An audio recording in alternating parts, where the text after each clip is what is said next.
Hello student, ইতি ক্লাসরুমে তোমাদের সবাইকে স্বাগত। আজকে তোমাদেরকে দেখাবো তৃতীয় শ্রেণীর তৃতীয় পর্যায়ক্রমিক মূল্যায়নের জন্য অঙ্ক বিষয়ে মডেল কোশ্চেন নাম্বার 9 নম্বর সেটটি। তাহলে চলো আর দেরি না করে এবার আমরা দেখে নিই। প্রথমেই যেটা দিয়েছে শূন্যস্থান পূরণ, বলেছে 49 দিন সমান ড্যাশ সপ্তাহ। আমরা জানি এক সপ্তাহ সমান 7 দিন, তাহলে 7 সপ্তাহ 49, তাহলে 7 সপ্তাহ মানেই হচ্ছে 49 দিন। পরে দেখো বেজোড় সংখ্যা মাইনাস হচ্ছে মানে বিয়োগ জোড় সংখ্যা, তাহলে আমরা কি পাবো? আমরা যদি একটা বেজোড় সংখ্যা ধরি, ধরো 7 থেকে যদি আমরা 2কে বিয়োগ করি আমরা কিন্তু 5 পাচ্ছি, আবার বেজোড় সংখ্যা পাচ্ছি, তাহলে এটা বেজোড় সংখ্যা।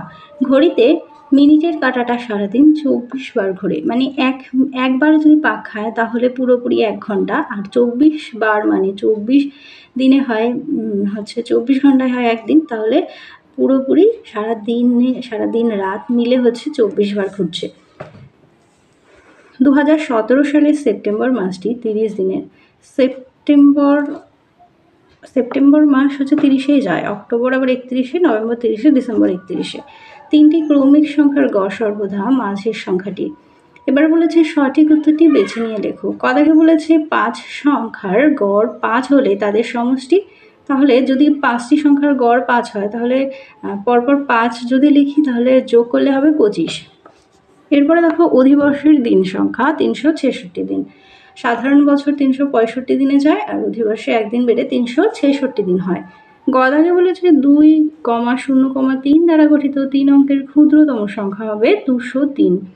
তারপরে চলে যাই 8 বিয়োগ 11 যোগ 5, এটা বিয়োগ করলে এটা হবে 2। মমতাক 6:45 বলতে বুঝি 6টা বেজে 45 মিনিট। 3 দাগে বলেছে নিচের বাক্যগুলো সঠিক হলে টিক চিহ্ন দাও, ভুল হলে ক্রস চিহ্ন দাও। বলেছে 13কে 4 দিয়ে ভাগ করলে ভাগশেষ 2 থাকে, 3 4 12, ভাগশেষ থাকে 1, তাহলে এটা ভুল। তারপরে দেখো বাহুর সংখ্যা 1 2 3 4 5, তাহলে ঠিকই আছে। পরেরটি দেখো 100 মিনিট সমান 1 ঘন্টা 30 মিনিট। 1 ঘন্টা মানে হচ্ছে তোমার 1 ঘন্টা 30 মিনিট, যদি মিনিটে নেই 1 ঘন্টাকে তাহলে 60 আর 30 যোগ করলে 90, কিন্তু এটা তো 100 মিনিট দিয়েছে, তাহলে এটা ভুল আছে, এটা 40 হলে তাহলে ঠিক ছিল। পরেরটি দেখো 7,5,0, এই যে সংখ্যা তিনটির গড় কত? এই সংখ্যা তিনটির গড় হবে 4।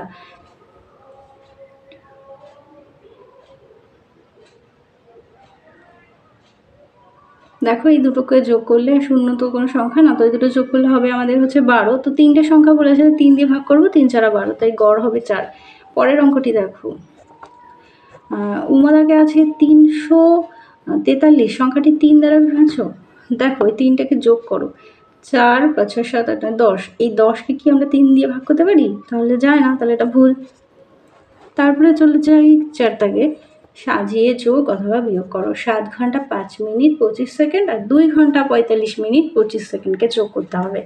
দেখো 25 25 50, 45 আর 5 50, 7 আর 2 9, 9 ঘন্টা 50 মিনিট 50 সেকেন্ড। এরপরে দেখো আরেকটি যোগ দিয়েছে বছর মাস দিন দিয়ে। দেখো 22 আর 10 যোগ করলে হবে 32, আর 2 আর 10 12 মাস, আর এদিকে 10 আর 2 12 বছর, তো 12 বছর 12 মাস 32 দিন, কিন্তু এখানে তো 30 দিন মানে বেশি আছে, 1 মাসের থেকে বেশি, তাই 30 যোগ 2, তো এখন 1 মাস চলে যাবে মাসের সঙ্গে যোগ হয়ে যাবে, তো এখানে হয়ে যাবে হচ্ছে 13 মাস। তো 12 বছর 13 মাস 2 দিন, এবার 12 মাসে তো হয় 1 বছর, তো এখান থেকে 1 বছর চলে যাবে 12-র ঘরে, তো 13 বছর 1 মাস, 13 বছর 1 মাস 2 দিন।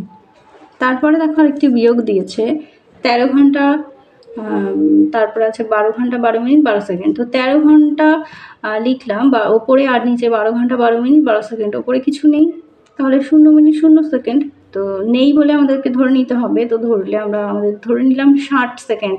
60 সেকেন্ড থেকে যদি 12 বাদ দিই হবে 48 সেকেন্ড। ধরলে আমাদের হাতে 1 থাকে, 12 হয়ে যাবে 13, আর ওপরে কিছু নেই মানে এবার 13 ঘন্টা থেকে 1 ঘন্টা ধার নিলাম, তাহলে হলো 60। এবার 60 থেকে 13 হয়েছে যেহেতু, 13 বিয়োগ করলে হবে 47, আর এদিকে তো 12 12 মিলে গেল, তো উত্তর হলো 47 মিনিট 48 সেকেন্ড। তারপরে চলে যাই সরল অঙ্কে। দেখে নাও এখান থেকে সরলটি। প্রথমে প্রথম বন্ধনীর কাজ আগে করব, বিয়োগ করলে ভাগ করলে হবে 9। তারপরে দেখো 81/9 আর এদিকে বিয়োগ 9 রয়েছে, তো এটা ভাগ করলে হবে 9, আবার 9 থেকে 9 বিয়োগ করলে হবে 0। পরেরটি দেখো প্রথম বন্ধনীর কাজ আগে করব, যোগ আর এদিকে একটা বিয়োগ, তো যোগ করলে 6, 6 থেকে 3 বিয়োগ করলে হচ্ছে 3 হয়, তো এদিকে 3 আর সেকেন্ড ব্র্যাকেট রইল, তো সেকেন্ড ব্র্যাকেটে এবার কাজ করব। এই দুটো যোগ করলে 6, 6 থেকে এবার 3 বিয়োগ করলে 3, তো এবার থার্ড ব্র্যাকেটে চলে আসলাম আর এদিকে যা আছে লিখলাম। তারপরে 6 থেকে 3 বিয়োগ করলে আবার 3, এবার 3 যোগ 3 বিয়োগ 3, তো এই দুটো যোগ করলে 6 আর 3 বিয়োগ করলে হবে 3। চলে যাই পরের অঙ্কে। 6 দাগের ক বলেছে একটি বাসে 25 জন যাত্রী ছিল। একটি জায়গায় 8 জন লোক বাসে উঠলো আর একটি জায়গায় 11 জন আবার বাস থেকে নেমে গেল। এখন বাসে কতজন যাত্রী হলো? দেখো প্রথমে যাত্রী ছিল 25 জন, বাসে উঠলো 8 জন, তাহলে প্রথমে বাড়লো, যোগ করলাম 33 জন, আবার নেমে গেল 11 জন, বিয়োগ করলে হলো 22 জন, তাহলে এখন বাসে 22 জন যাত্রী আছে। পরের অঙ্কটি দেখো,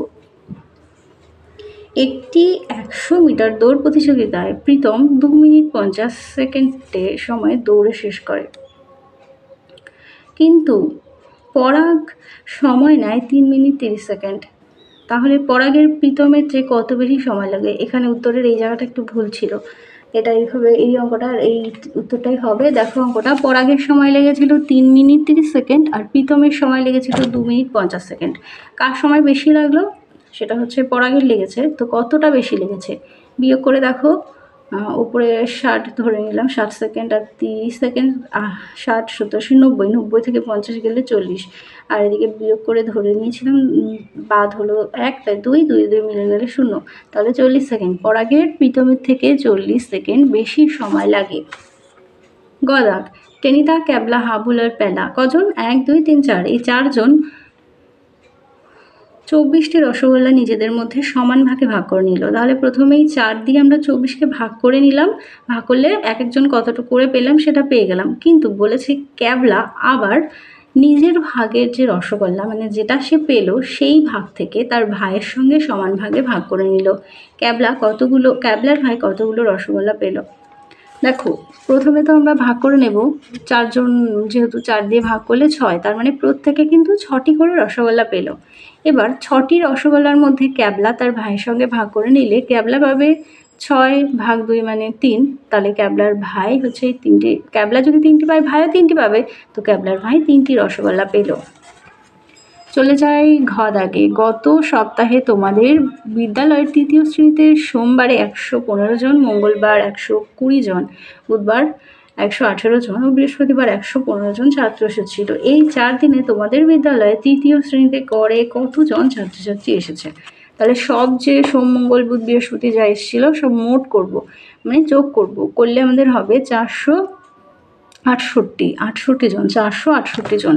এবার বলেছে 4 দিনে গড়ে কতজন এসছে, তাহলে 4 দিন দিয়ে এটাকে ভাগ করব, হবে 117 জন। তাহলে উত্তরটা একটু লিখে নেবে যে 3য় শ্রেণীতে গড়ে 117 জন ছাত্র এসেছিল। পরের অঙ্কটি দেখো, 2000 সালের প্রজাতন্ত্র দিবস বুধবার হলে 2001 সালের প্রজাতন্ত্র দিবস কোন বার হবে?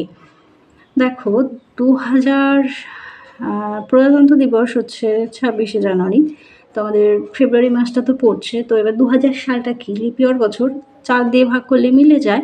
যদি 2000 সাল লিপ ইয়ার বছর হয় তাহলে আমাদের পুরো প্রজাতন্ত্র দিবস থেকে পরের বছর প্রজাতন্ত্র দিবস মানে একটি বছর, এক বছর মানে 365 দিন, যেহেতু 2000 সাল লিপ ইয়ার বছর ছিল তাই সেটা 366 দিন হবে।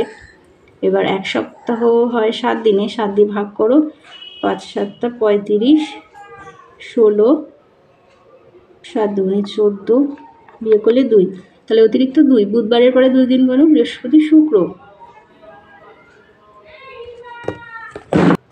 এর পরের বিন্যাসটি দেখো 23, 25, তারপরে 28। দেখো 23 থেকে যদি আমরা 25 গুনি, 24, 25 2 ঘর, 25 থেকে আবার 28, 26, 27, 28 3 ঘর, তারপরে 28 থেকে 32, 29, 30, 31, 32 4 ঘর। তাহলে পরের বার 5 ঘর হলো।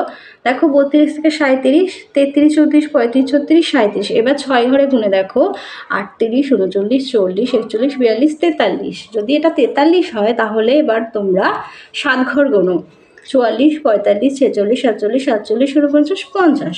তাহলে এটা হবে 50। গদাকে দেখো কোনো সংখ্যা 3টির যোগফল গুণফল সমান, সেটা 1, 2 আর 3-এর। তারপরে চলে যাই ঘদাকে 2 মাস 15 দিনের সঙ্গে বিয়োগ 33 দিন। 2 মাস 15 দিন 33 দিন বিয়োগ করতে হবে।